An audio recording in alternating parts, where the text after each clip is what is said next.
Alright boys, welcome back to another video. Knicks Daily here. Today we're going to be discussing the Knicks potentially trading for Kevin Durant. A lot of people around the NBA believe that if a star becomes available this summer, it will be KD. And because, let's face it, the Suns are not trading Durant to the New Orleans Pelicans, they're not trading him to the Oklahoma City Thunder because those teams are in the West, which means that the Knicks would immediately become the front runner. It has been stated by multiple sources that this is the summer that the Knicks plan to get aggressive and trade for a star player. Jalen Brunson's established himself as a star in the making, an absolute superstar. Right now, Hoops Hype has him ranked as the 6th best player in basketball. So what better time than now to go ahead and get another star next to Jalen Brunson?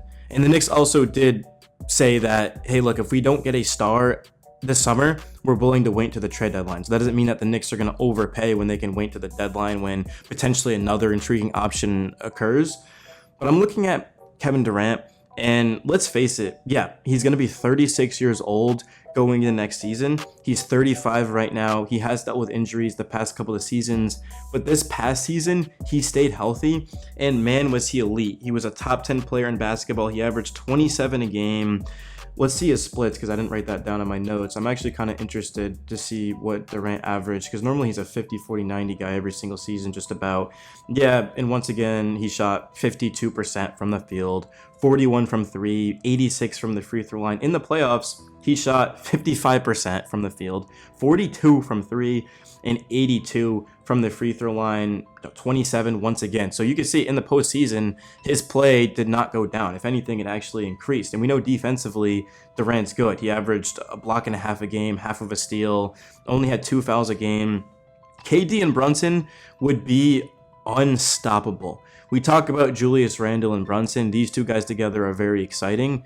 But Kevin Durant is one of the best players to ever touch a basketball. I think you can make a case that Durant is the best scorer, pure scorer in NBA history. I get that LeBron has the most points, Michael Jordan and Kobe are unbelievable, but Kevin Durant is 7 foot.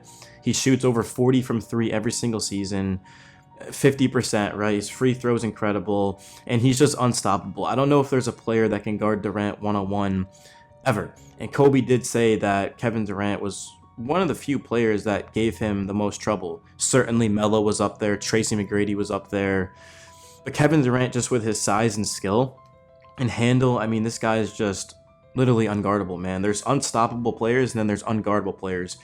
Durant is whatever you want to call it. The question that I have is, can the Knicks afford him, right? Because Durant, he's got a $51.5 million cap hit for the 2024-2025 season, and there's 2 more seasons of his 4-year, $194 million contract. The Knicks would have to trade Julius Randle, which I don't think anybody thought that that wouldn't be the case, right? The Knicks are not going ahead and trading Boyan, Mitch, McBride, and a couple of picks for Kevin Durant. If that was allowed, then certainly the Knicks would be the favorite to win the championship. Could you imagine KD, Brunson, and Randle, OG, Hartenstein? That would be unreal. But yeah, the Knicks would have to give up Julius Randle. They'd have to give up Mitchell Robinson, and they'd have to give up Miles McBride, not to mention multiple first-round picks. To me, ultimately, I decided that I would be willing to trade for Durant if McBride was not in it. And I get you're thinking, well, Miles McBride's going to be the difference between getting Durant and not getting Durant. I'm actually insanely high in McBride. You look at when we traded RJ Barrett and Emmanuel Quickley, McBride averaged 11 points while shooting 45% from the field and 41 from beyond the arc the rest of the season. He also is on a steal of a contract. Back in 2023, December 30th, the Knicks inked him to a contract extension for 3 years worth $13 million. McBride had 4 playoff games for us where he scored 15 points or more, and he averaged 13.8 points per game with 3 games of 25 or more points in the month of March. I mean, McBride averaged 14 points over his last 5 playoff games of the postseason. As a starter, he averaged 18 points per game and 4.1 assists in 14 games. If McBride wasn't on the Knicks, he would be starting for the majority of teams. It's just the fact that we've got Hart, we've got DiVincenzo, we've got OG. There's just a lot of guys that are ahead of him. But McBride, he's the type of player who is only getting better. I mean, he can't be older than 23 years old. Yeah, he's 23 years old. He'll be 24, it looks like, in, what, August, I think? The 9th is August. I don't even know, bro. But that's the thing about Deuce, is he's also an incredible defender. He's a very mature player. He always was the type of guy who would go up to a Kemba Walker or a Derrick Rose or a Jalen Brunson and ask how I can get better and just learn both the physical and the mental side of playing professional basketball. He also is an amazing shooter. Him and Brunson are our best shooters in terms of efficiency in practice. Now, Dante DiVincenzo, in my opinion, is unquestionably the best shooter on our team. There's a lot of good ones. Boyan, McBride, Brunson, right? Alec Burks is a fantastic shooter. Miles McBride is right up there, man. This guy, every time he shoots the basketball, I think it's going in, and he's going to be a huge part of our future. It's just crazy to think that McBride, I mean, you look at last season, I would have said he's got to find a way to get on the floor. Now I'm not trading him for Kevin Durant. A lot of that has to do with, again, Durant is on a huge contract. Durant is going to be 36 years old in the same month as McBride at the end of that. I still think Durant's a top 10 player. I still think he's elite. But if we were to trade Randall, McBride, Robinson, and 3 first-round picks, and Durant gets injured, I mean, we're screwed. There's no coming back from that, right? Because let's just say that Julius Randle, he played in 46 games last season. We still won 50 games. We still made it to the second round, 7th game. But also, that was because we had depth, right? Before the injuries to all these guys, the Knicks had a lot of depth. But now we're trading our depth, right? If we didn't have Miles McBride, we wouldn't have won 50 games. Mitchell Robinson, at one point when he came back, he ended up getting injured again, but he was a guy that was getting boards and protecting the basket, and I thought he did a fantastic job defensively against Joel Embiid in the first round of the playoffs. The maturity of McBride, to me, is what separates him from a lot of other 23-year-olds in basketball.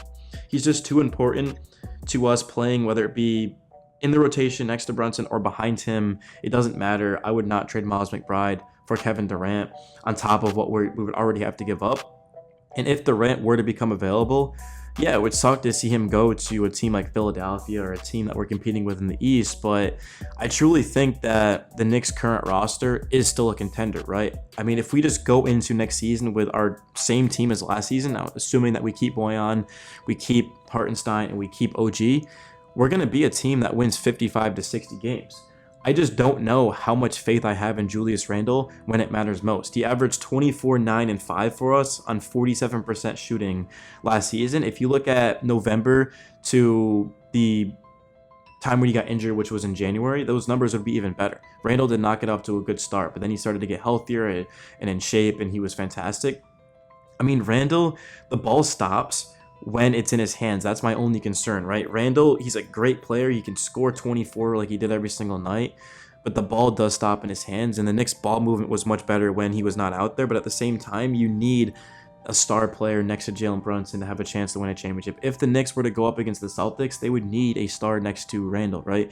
Your next best player can't be Josh Hart, right? Or OG, right? Like, that's just not going to win. But if you have Brunson, a star, and then OG, and then Hart, and DiVincenzo, and McBride, and Hartenstein, now we're talking. Can Randle be that guy?